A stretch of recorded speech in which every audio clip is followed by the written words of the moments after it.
This is Chandler Waller for Boxing Social in association with Betfred. I'm delighted to be joined by Damian Chambers. Damian, we've just witnessed your second round stoppage victory over Lardin Matev.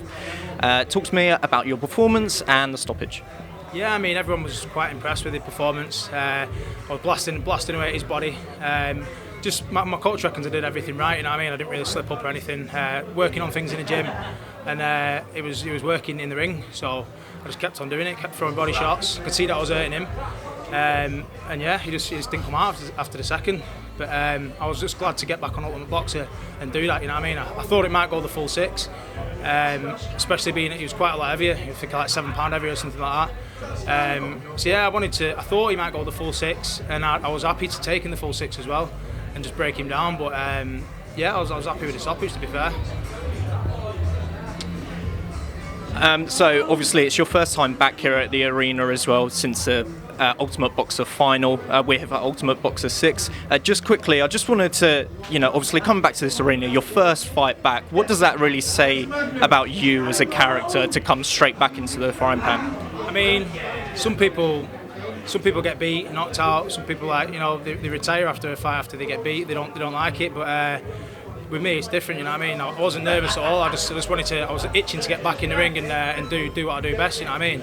And it was probably one of the best performances I've done so far. So I was happy to, like I say, I was happy to get back on this show. It wasn't on BT Sports, but I was just happy to be in the ring again under the lights and do the business. You know what I mean? Now, obviously, no inklings that obviously your next fight, if you did come through this fight, and if James Farrell comes through his fight, that the Central Area title is on the line. You must be pleased with that fight. Talk to me about that fight. Yeah, I mean, we've both got similar records now. We've both lost one, and he's a tough lad. You know what I mean? I've looked at him before in the past. I've seen him fight on YouTube and stuff like that. I've never seen him live, but yeah, he's a decent fighter, strong puncher. So yeah, it's like he's the same height, same age as well. So it could be like a 50-50 fight, So it's going to be over 10 rounds as well. It's going to be exciting. What is the date for that? Is it around March time, I believe? It's the 14th of March. We've not got a venue yet. It's either going to be Manchester or his hometown, Liverpool. But we'll see. Now, just wanted to get your thoughts on a couple of fights and stuff that's happened recently. Start with Ruiz-Joshua 2. Joshua going out there in Saudi Arabia, pretty much a shutout points victory. What were your thoughts on his performance? Yeah, I mean, a lot of people said, he was boring and all that, but at the end of the day, he did what he had to do. You know what I mean? He got the win. He didn't want to risk it like in the first fight going in. Ruiz is a dangerous fight, you know what I mean? So he did the business. To box it out for 12 rounds and keep it up, he did fucking really well. So yeah, fair play to him. Start with tomorrow night. You've got Commey versus Lopez, one that's really cracking up, heating up nicely. Surprised that it's actually the co-main event. What was your thoughts on that fight, and how do you see that fight going? What's that? Sorry. Commey versus Lopez. Oh really? Yeah, not really. No.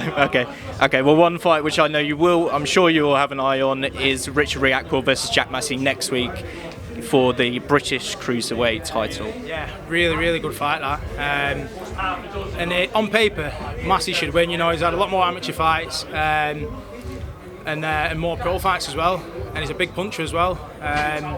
Both big punchers, both similar height. Jack's probably the thicker set. I couldn't tell you who's going to win, but like I say, on paper, Massey should win it. A lot of people are saying Riakporhe because of his punch power and all that. But I've sparred Jack in the past and witnessed his power. I think Jack will just take it. So is that your prediction? You think Jack Massey by stoppage or points? Possibly by a late stoppage. Damian Chambers, great as always to see you, and thanks very much for your time and speaking to me and Boxing Social. Yeah, thanks, mate.